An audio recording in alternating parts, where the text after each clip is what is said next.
बहुत अच्छे। हम पूर्वांचल वाला कंचन भैया कम गावा चाहिए था, हम माटी का गीत गावा चाहिए था। ए भैया, अरे आज ढेर निपोर चरखा लग गया। ये हमारे पप्पू मास्टर कह रखत्या कालाल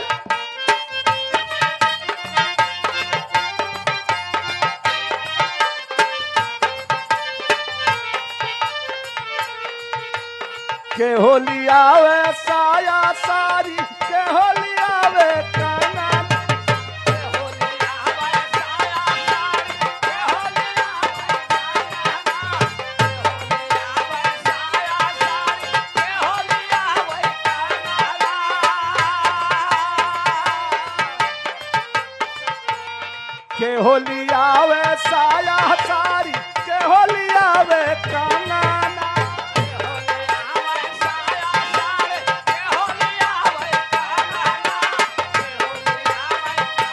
सारी, के होली आवे काना। के होली आवे साया सारी, के होली आवे काना, के होली आवे ना, बोला बोला के होली आवे ना, इनके शोभाना कथाना, के होली आवे ना, इनके शोभाना कथाना, के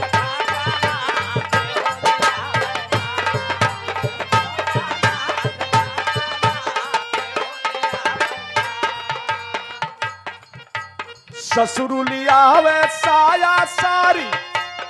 एक एक लाइन का जवाब सवाल होता रहा न कंचन भैया। ससुरुली आवे साया सारी, भसुरुली आवे कांगाना,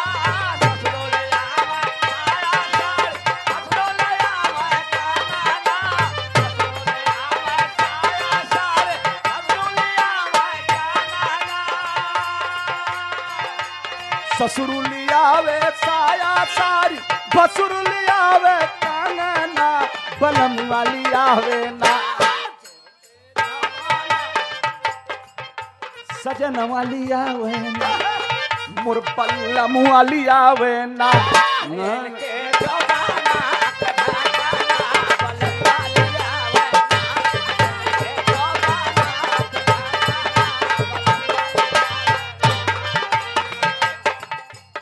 सेवा हिंदुस्तान भेड़िया धसान।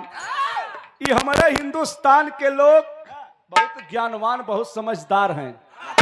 रुचि वाला कहत रहें कि गुरुआइन मान लग कि कहें कि गुरुआइन माटी कसवती न बर्दाश्त करी। मान लग गुरुआइन और महतारी एक समान होते। कब हम अपने माई के जिन कह दी माई माटी कसवती बर्दाश्त करबे, यस जिन कह दी हमार हिंदुस्तान कितना नकलची बा। अमेरिका में एक प्रतियोगिता लगी, बिरहा बहुत कम समय ले आप लोगन के।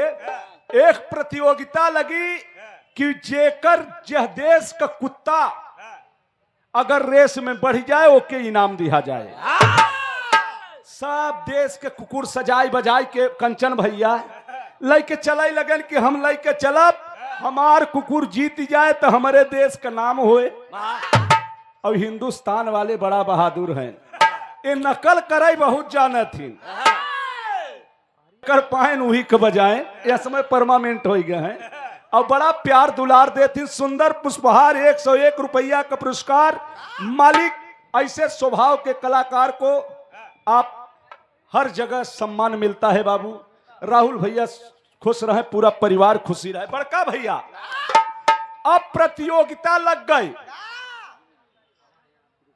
हम नहीं कहा पद बतावता, कहो कंचन भैया। तो प्रतियोगिता लग गई, चीन, जापान, ऑस्ट्रेलिया, दक्षिण अफ्रीका, हर देश के लोग लेके चल रहे हैं अपन सजाई बजाई के कुत्ता। हिंदुस्तान वाला कहे का हो का भक पढ़ा नहीं रहा, कहे भैया अमेरिका में प्रतियोगिता लगी बा, कहे काहे का, कहे जेकर कुत्ता जीत जाए ऊ इनाम पाए। रेस बा कुत्ता के। अब हमारे करियवा किनारे प्लान बनाए कि हमारा वीजा उजा बन जा तो चल दे। अब प्रतियोगिता की बात रही बात बनी गई, कुत्ता अपन लाई के चल दे, सजाए बजाए के ललका पियरका हरियरका नीलका कुल बुसैट उसैट माला वाला कंचन भैया पहिराए के लेके चल दे। पहुंचा, अनाउंस होने लगा कि हर जगह को कुत्ता आएगा बाप। अभी अभी इंडिया का भी कुत्ता आ गया। अब अमेरिका वाले ससुर देखते नहीं हवाई का कुत्ता के जब रेस में लग गए सब कुत्ता 1 2 3 हिंदुस्तान वाला पीछे से छोड़ता। जब छोड़े तो सबसे आगे हिंदुस्तान का कुत्ता। अब पीछे पीछे कुल जौन कुकुर रहे हर देश का किसी नहीं पूरे करे पीछे चला जाता है। और हिंदुस्तान वाला इतना चला कर रहा कंचन भैया, वो कुकुर ना ही लाई के रहा, वो कुकुर ही लाई के रहा। और जब कुकुरी देखे कुल पीछे सूंघत सांगत अपन कतकान महीना रहा। अब उन्हें कुल खींच नहीं पोरे, पीछे पीछे अनाउंस हुआ कि हिंदुस्तान का कुत्ता जीत गया। अब आप विचार करें, अब कुतिया कजनी कहाँ गई, शेर बिना पढ़ा लिखा मार देश बाजी यार, ले आए अमेरिका से इनाम, ते हिंदुस्तान भेड़िया धसान या। आप लोग महान हैं और समझदार हैं, बिरहा आप लोग सुनत हैं और जानत हैं कि बिरहा का। आओ मास्टर साहब कुछ धूम तर्ज बजाए ला, बिरहा में हम डिस्टर्ब न करब। आओ सेवा में श्रीमान अभिषेक यादव, भाभी प्रधान ठेकेदार साहब, क्या बात है। यही लेकर मोछा देखा टाइट बा। भगवान करें कि आपका मनोकामना पूरा हो। सब भाई के फिर एक दाई केहो कलाकार के बोलाया, दिनेशवा गवैया के नहीं केहो बोलाई के सबके दीदार कैली है। भाई के हारुचि यादव के जरूर बुलाईली है। ये हमार सबका पूरा बिरहियन के दुलरैतीन है, इनके बुलाईली है। सुखी रखे पूरा परिवार सुखी रहे।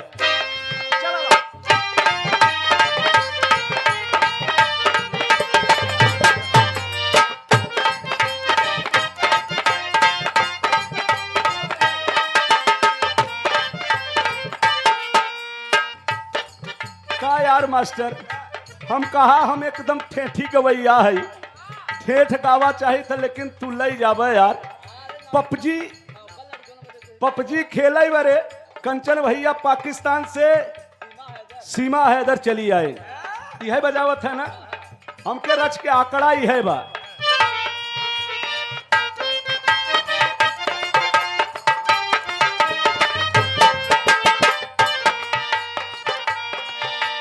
पबजी खेलने सब्जी जलावलू लूडो खेलने,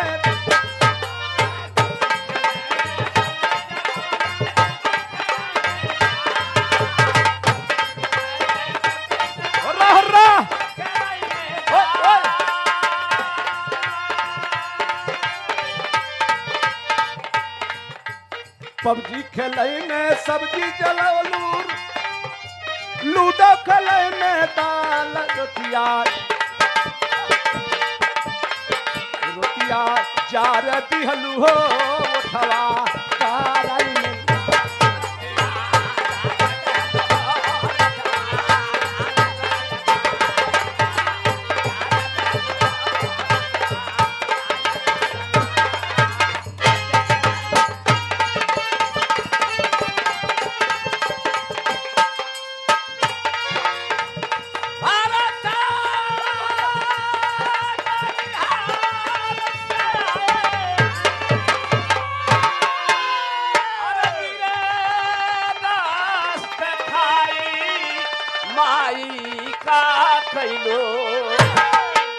माई का खैलो, अरे कहावा गए।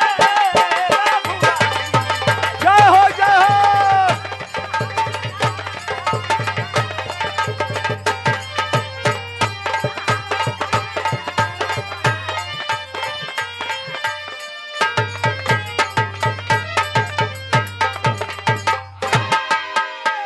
सेवा में श्रीमान अखिलेश पासी, प्रत्याशी जिला पंचायत सदस्य बहरिया के धरती से, पढ़े कम रहे दोस्त बाबा कहे पढ़ी ने नहीं नगद ने मेहरारू पवे रुचि।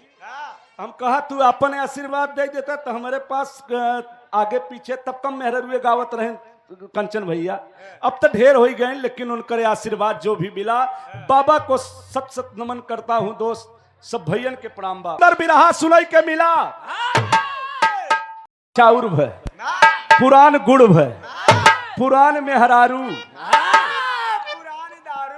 यह बरे हमारे बाबा कभव कभव गाँव कि गई ले पंडित के घरे पंडिताने रे दीदी दीदी पंडित बेटुआ ताके बड़ी पुरानी चीज। अब एक हम गाय दे कंचन भैया तो लेटेस्ट कहीं हमार बनवाया। बड़े भाई गईले पंडित के घरे पंडिताने रे दीदी दीदी पंडित बेटुआ ताके बाज रे दीदी दीदी मार दिए दीदी मार दिए पोथिया घुमाए रे दीदी दीदी टूट गई मोर करी हाव रे दीदी दीदी किसी आकतेला वाली आव रे दीदी दीदी बस मार करे हाव रे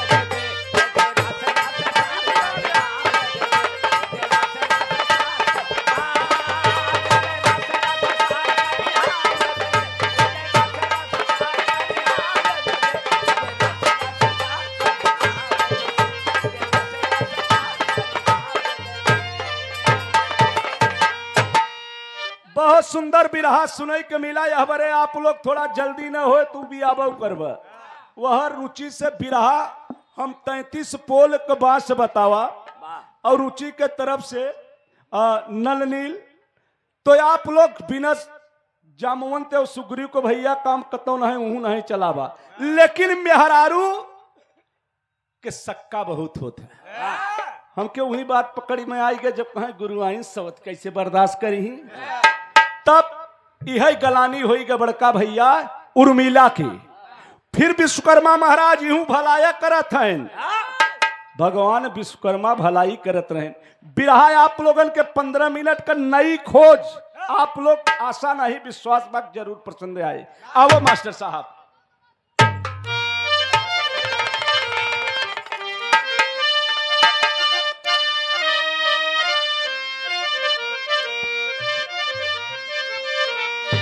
हाय मोरे रामा हे भोले जोगिया हो राम।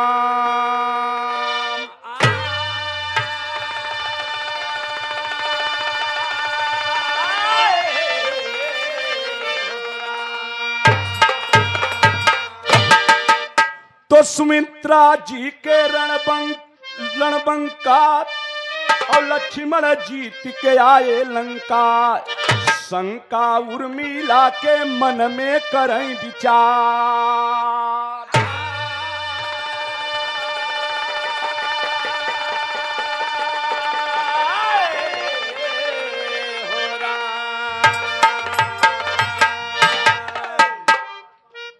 सेवा में श्रीमान भैया भैया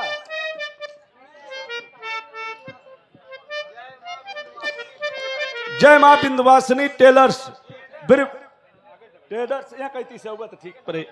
ब्रिभानपुर चौराहा से भैया के तरफ से ये 100 रुपया का पुरस्कार। बिरहा सुने वाले प्रेमी जौने समय लक्ष्मण जी लंका को जीत कर आए, उर्मिला कहाँ है? मेहरारून के पास भैया अगर नाक न हो तो गंदा भी खा सकत थी। मन में शंका भ कि नीत नारी भोजन, अगर तीनों लक्ष्मण जी त्यागे हुई तब मेघनाथ के मारे हुई। लेकिन उर्मिला कहे अगर सीता के संगे रहे 14 साल तो जरूर दाल में काला बा। बिरहा सुने वाले बड़का भैया बिरहा में एक लाइन गजल लग गई का।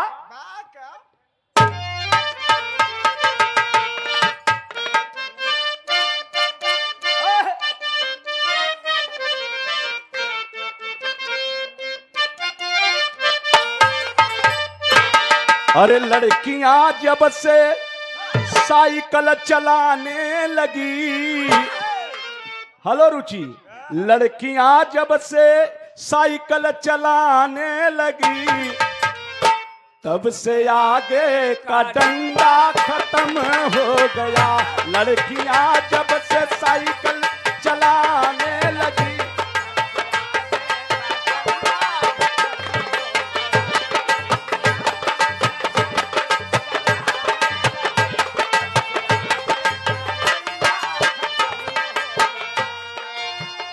लेकिन बाबू समय के देखते हुए अब बिरहा हमके बतावा कि वक्त बिरहा का चीज है। बड़े भाई साल 14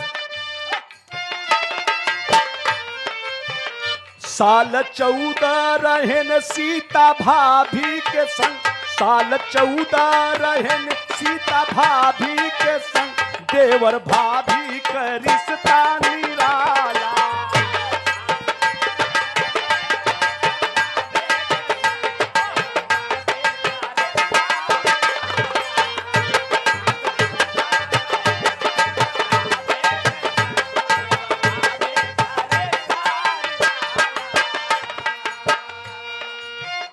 साल 14 रहन भाभी सीता के संग, देवर भाभी का रिश्ता निराला। ए भैया कैसे जा रे जवनिया, ओ कैसे जा रे जवानी का तनवा पिया, कैसे जा रे जवानी का तनवा पिया, लागत दलिया में हमके बताला।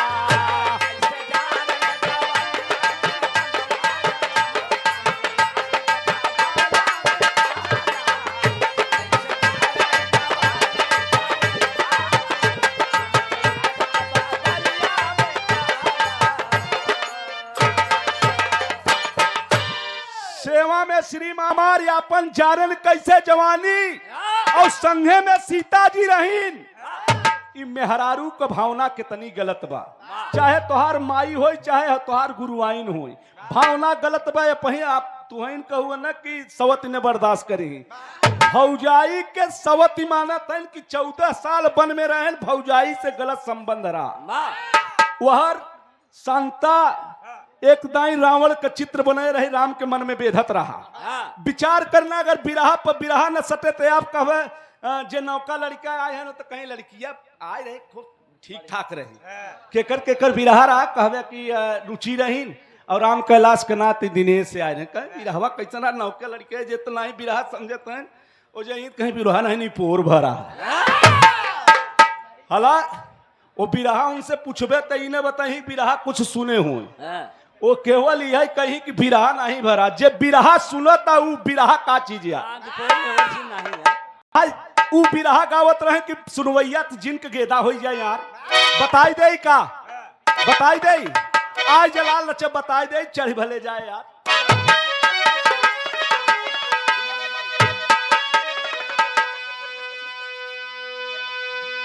हाय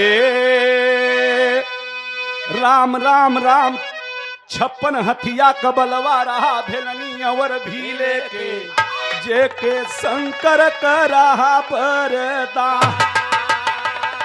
हथौड़ी जरूर बजाई दे अगर सही होए तो, और ये कतव अमर रहबई की है, दूजे खाई ली है सिया मर का जाला।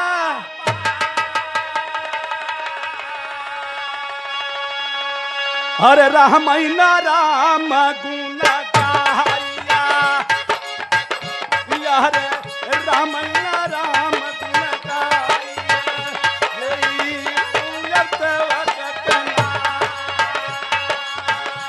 हरे राम संगे चाला गरमाया, भला अर्जुन संघवा में चली जा। सहदेव संघवा में चली जा पोथिया, जमन बात रहे बेदावा पूरा। हरे हरकत भी आई घरवा में, स्वामी प्रभा जी मिली अब सवकिया घरवा दिल्ली है फूला ही आरे।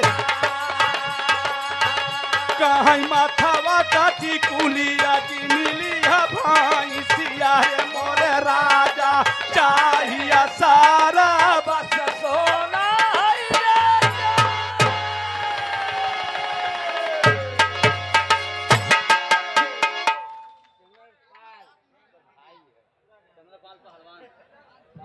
सेवा में श्रीमान इनरपाल चंद्रपाल पहलवान जी के भाई के तरफ से 100 रुपया का पुरस्कार भैया के प्रणाम सब दादा के हमार बा। ए बाबू राम कैलाश बाबू जी हमार भी रहो जल्दी।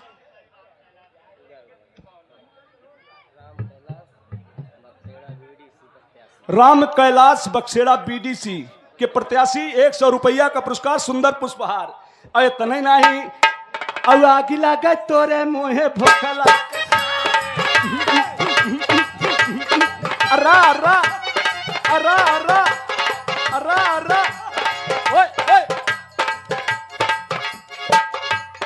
आगे लगे तोरे मोहे भोखला के सारे लैले चबना चबन हरि कमनो चला आए भीना सारे साजा हो गए झगड़ा तराए नहीं और हो तगैन माई के बिटिया देखी बुढ़िया फसकाता ननद देखी भौजाई जरी जाता कैसन दमाद यह कैसन कतिया काल जाऊ ससुरे तू आ जाऊ गौवा के चार सखी न चले तोर बिले में तैयते माई माई करत बोलत है एकर काक माई माई करत बोलत है एकर काकी मर गए मोर बिटिया दही जरा के नाथी उहर मदीनावा रे उहर मदीनावा दही जरा के नाथी जिनकी ओढ़ कमरी बात की पाने गाती एक अगर पानी पी के दे हरी पर मुंह तई ऐसा रामधीन के भवानी नहीं लूटा।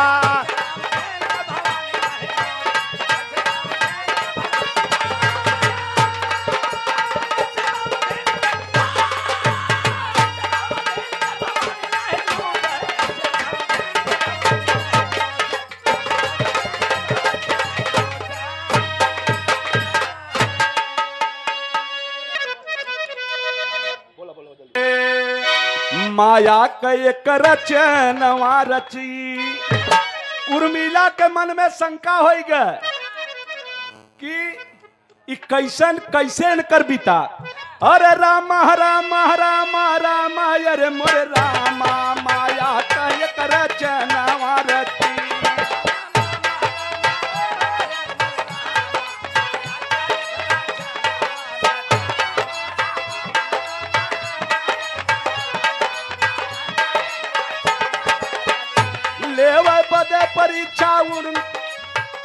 लेवे बदे परीक्षा लक्ष्मण का जननवा माया का एक रचनवा राची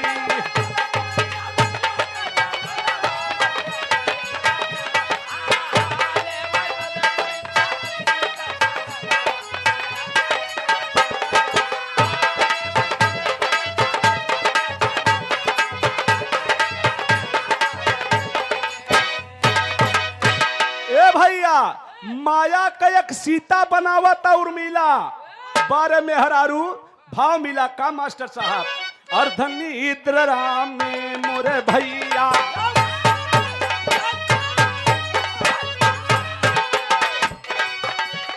अर्धनी इद्र में भैया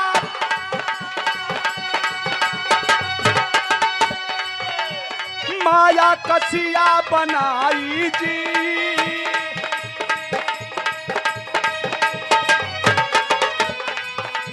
सोवत रहे लखन जी जहावा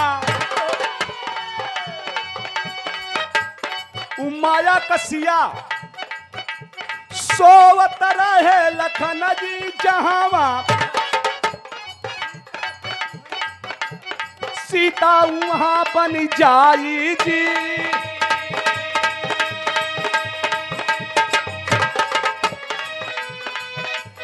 खोदी खोदी लखन जगावाज बारे उर्मिला माया का सीता बने हैं खोदी खोदी लगिनी जगावाज नींद टूटी घबराई थी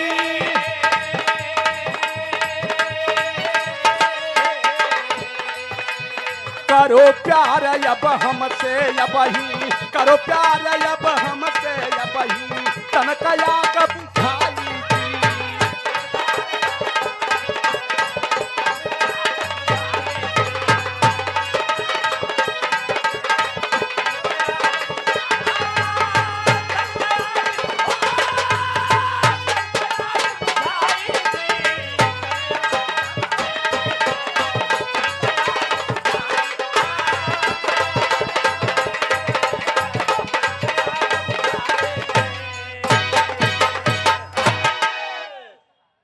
में श्रीमान पावा हम का हलल है इनकर एहनो बिचन बाजार बनी बे इनके में बड़ा गुण होत है, इतना गुण होत है कि ये पत्थर से भी कड़ी और मोम से भी नरम होती रुचि। ये पहले जवन रहा पैदल का जवाही रहा, बाबा हमारे कहे अलोपी जात रहे कि डोलाइसी का की नैया पत्थर पिया डोलाइसी का की नैया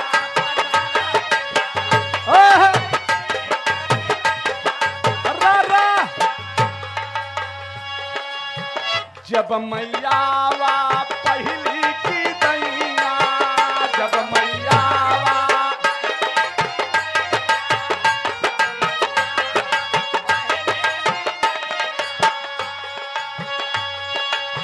जब मैयावा पहली की दैया राखन राखन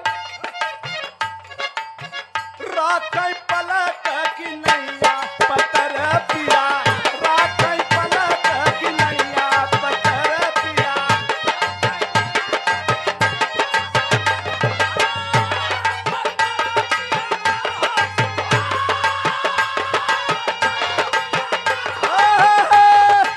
बड़े बाबू राम कैलाश अभी हो वायरल हो जाए जैसे राजा हो तो है कैसे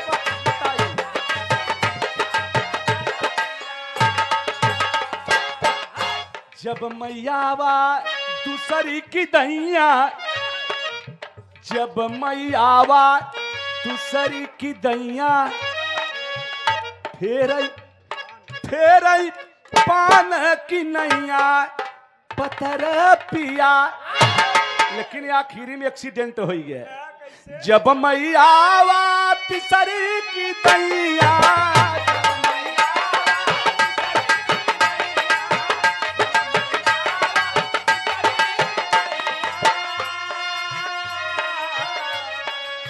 जब मैयावा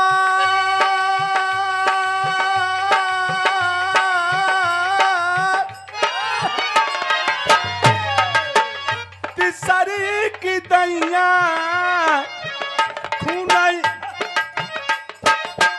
खूनई धान की नैया पत्थर पिया खूनई धान की नैया।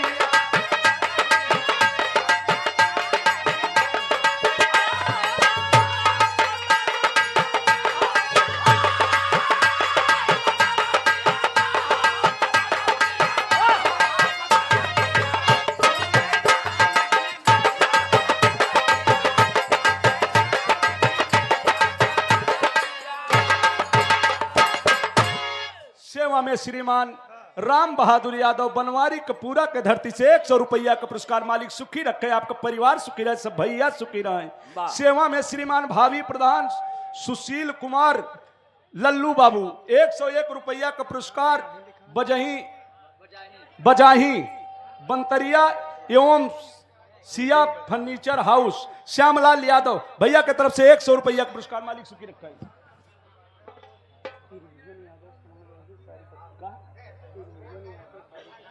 सेवा में श्रीमान त्रिभुवन यादव सारी पट्टी से समाजवादी के सेवक भैया के तरफ से सुंदर पुष्पहार 101 रुपया का पुरस्कार मालिक सुखी रखें। सेवा में श्रीमान कमल यादव भैया बहुत महा पुरस्कार मालिक सुखी रखें। सेवा में श्रीमान हरिलाल ब्रदर्स बिल्डिंग मटेरियल अच्छा यहाँ कहती यह यार वही चीज यार हरिलाल ब्रदर्स शिवजी यादव मुलायम सिंह यादव भैया के तरफ से दोनों भैया 100 रुपया मालिक सुखी रखे सब परिवार सुखी रहे। बड़का भैया तो जौने समय माया का सीता बना के गए लक्ष्मण जी के खोद खाद के अपन काम के लक्ष्मण जी जगह देकर का बात अरे बाप रे बाप भाभी आप उर्मिला खिड़किया से देखा था कि अगर प्यार करी तो जान ले कि बनवा में प्यार के रहे बारे विश्वकर्मा भगवान तोहार लीला अपार बा जहां जहां कष्ट पड़ा चाहे भगवान के चाहे भगत के आपको जरूरत पड़ी। लेकिन बड़का भैया जब देखत है तो भाव मिला का तो लखन जी देख के लखन जी गिरे चरण उस बार और लखन खिड़की से उर्मिला अरे लज्जित भइल सिया का लज्जित भइल लक्षण का पावन बाई मनवा रचनवा जग सीता।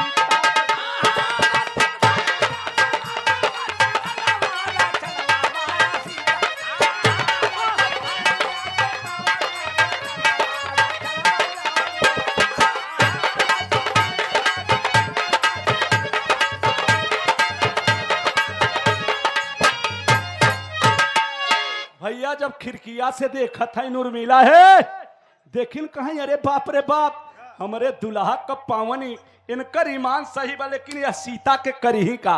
बिरहा सुने वाले प्रेमी गौर करना हम थोड़ा यह बरे कि आप लोग उबिया जी नहीं हुई तब फिर जाबे तो कहबे यार बिरहा का भरा। बजाही के धरती से प्रधान राजू यादव 100 रुपया का पुरस्कार। भगवान करे फिर दोबारा प्रधान हो, आपको मनोकामना पूरा हो, सब भैया सुखी रहे बड़े भाई। लेकिन जौने समय तब तलक वो हम माया का सीता भीतर ही बा, तब से उर्मिला जाय के दरवाजा खटखटाई दीन और जब दरवाजा खटखटाई दीन तब बिरहा में गीत लग गए।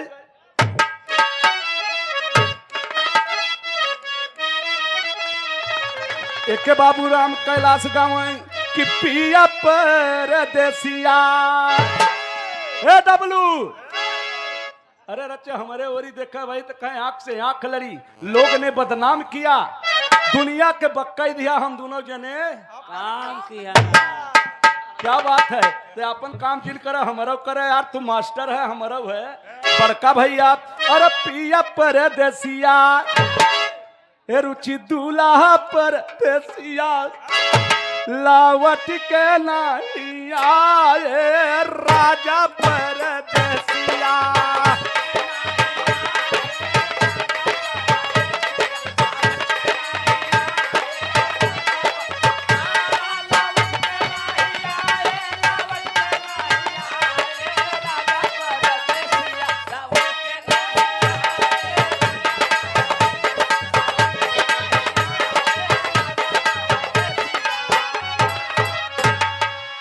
बंतरिया के धरती से राजन यादव मुस्कियात की राजा 51 रुपया का पुरस्कार। मालिक सुखी रखे, आपका परिवार सुखी रहे बड़े भैया। रिटायर्ड नेकपाल राजकुमार वर्मा प्रधान प्रत्याशी ग्राम पंचायत गौरव भाई काटे है एक हमारा दोस्त नहीं बा कौरापुर सिकंदरा प्रयागराज के धरती से 100 रुपया का पुरस्कार।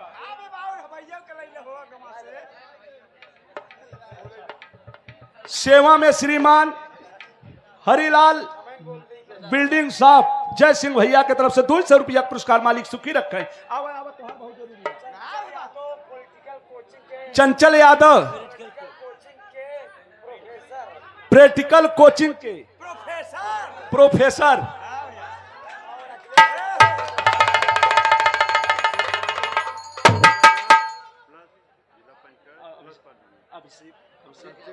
अच्छा अभिषेक यादव अभिषेक यादव ये जिला पंचायत सदस्य भी लड़त है, प्रधानी भी लड़त है, जो नहीं लही जाए। और रुचि का फेवरेट बहुत है, रुचि का बिरहा का फेवरेट है ना भैया, बिरहा का बहुत महापुरस्कार सब भैया।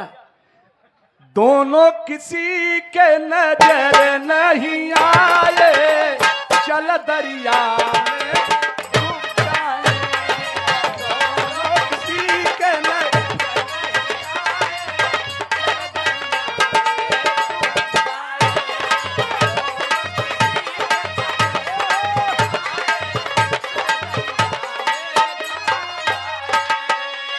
ए भैया तो राजा परदेसिया लवट के नहीं आए दूल्हा परदेसिया। और बिरहिन का दर्द मर्द समझ न पाए राजा परदेसिया।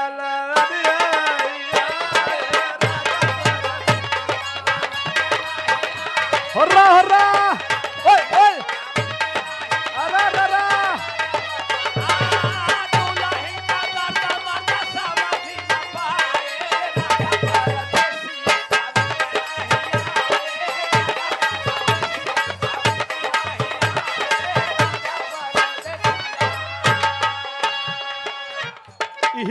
हैदर अली उस्ताद गाँव कि झकोरा मारे झूलनी सारी लहराई हो झकोरा मारई।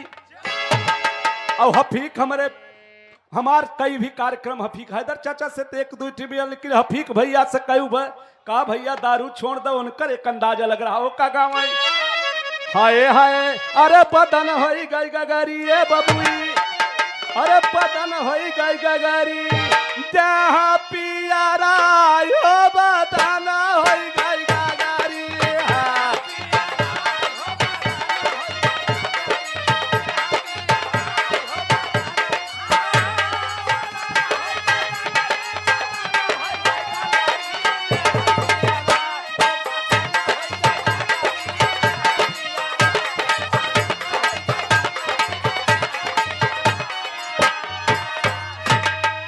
भैया लेकिन दिहनिया के दुलाही शिकारी आई बाजाई हो, दिहनिया के दुलाही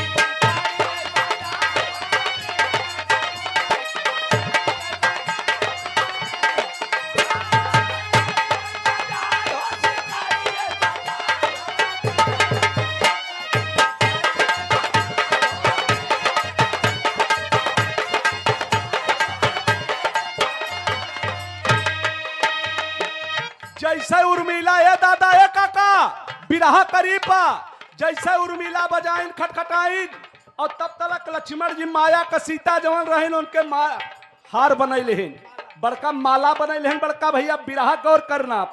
और सीता जी के माला लक्ष्मण लिहल बनाई हो दिहनिया के दुलही शिकारी आई बाजाई हो।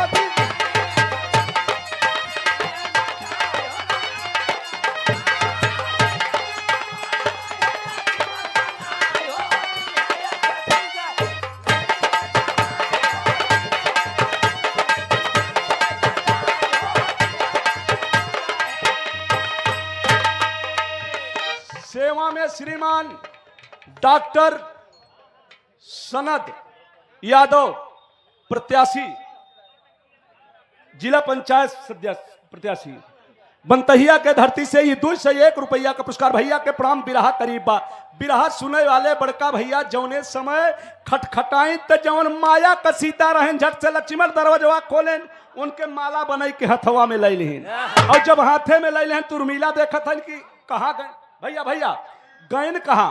अब मामला पे चैता फंसी है, जब देखी नहीं मिले तो जान गए कि हमारे दुल्हा का ईमान सही बा। मुठिया में मलवा लाई के सोचन भौजी आइन कहे या लक्ष्मण चला गए जहां भगवान राम सोवत रहे, गए खटखटायन कहे भैया। अब बिरहा में एक लाइन गीत लग गई, छटका में आखिरी गीत भी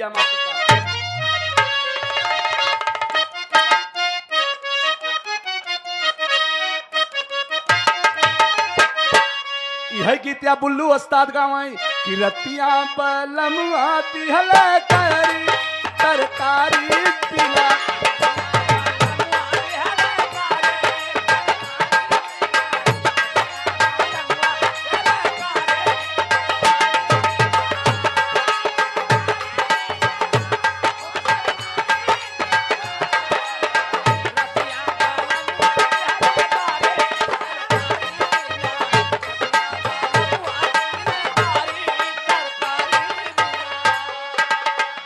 लक्ष्मण से राम कहते हैं रतिया जागाया काहे भाई रघुराई पूछे।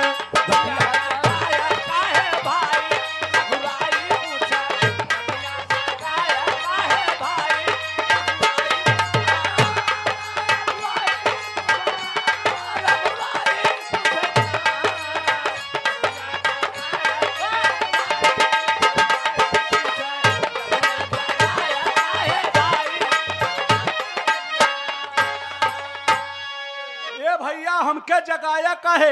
और तब तक सीता जी जागी गए तो सोचेन कि अरे ये सीता जी यहाँ हैं तो वो सीता कहाँ गई रही। अब मामला बड़ा पचैता फंसा, धीरे से राम के हथवा में मलवा थमाई के चल रही है। और जब थमाई के चल रहे तो भगवान राम जान गए सीता जी कहे कि लिहे का लक्ष्मण देहन का। अरे कहे कुछ ना हुआ, गुस्सा में वो मलवा के फेंक रही सरजू की तीरे। अब मामला सवेरे से विश्वकर्मा महाराज आवत है मास्टर साहब, बिरहा के भाव में पहपट का नमूना लगा मार साहब का।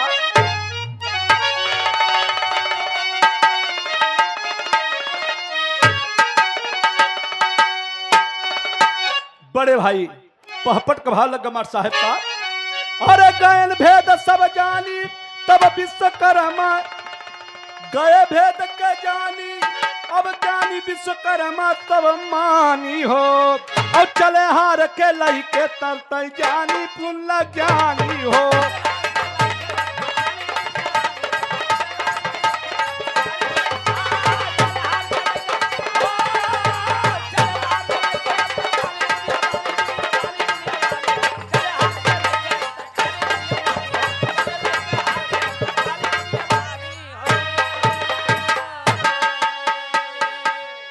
सवेरे सवेरे विश्वकर्मा महाराज उस सरजू के किनारे जाई के हवा लेत रहे। उ गुस्सा में सीता जी मलवा के फेंक दे रहे।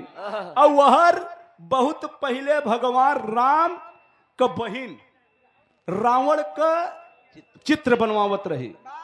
और जब चित्र बनवावत रही तो दहिना हाथ काटे भगवान राम के कोसत रहा कि सीता रावण से प्रेम करत है।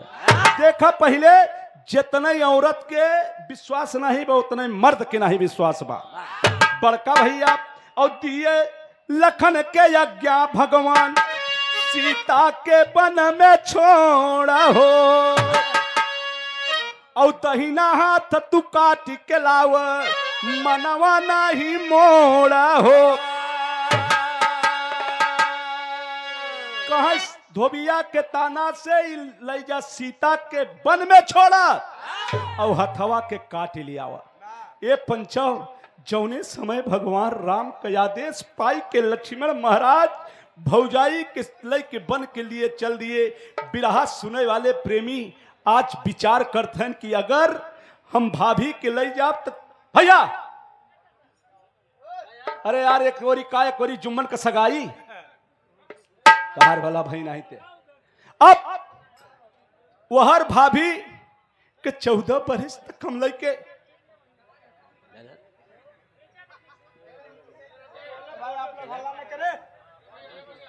बड़े भैया वह समय आज भगवान का बात मान के लक्ष्मण सोचत हन भौजी के दहिना हथवा कैसे काटब रोवत हन।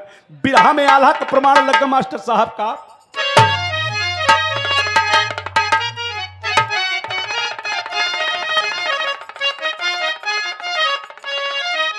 हमारे ई शोभित बच्चा और बिरहीन विपत्तिया नहीं जानई रे सवनवा। और सजिया पर मारई जवन पानी का फुहार।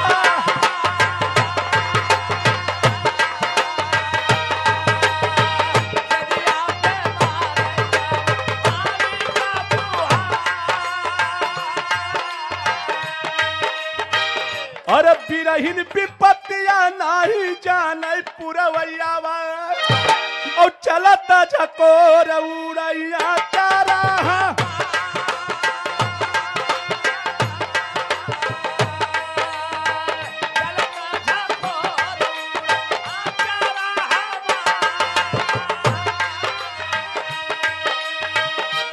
लक्ष्मण जी लई के चल बनवा में सीता जी के करे लागल बाबू या जमाना में विचार।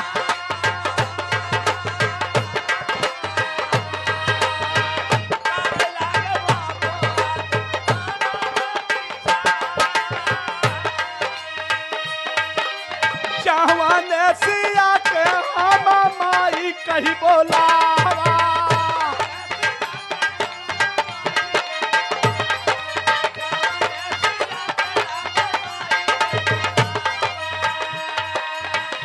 अरे वही जननी का कैसे काटब हम हाथ।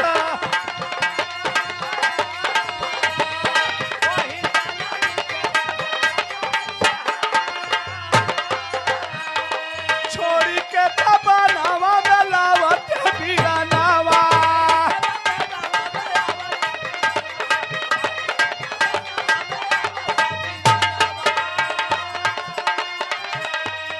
यार चितावा सजावे लागे करथिन विचार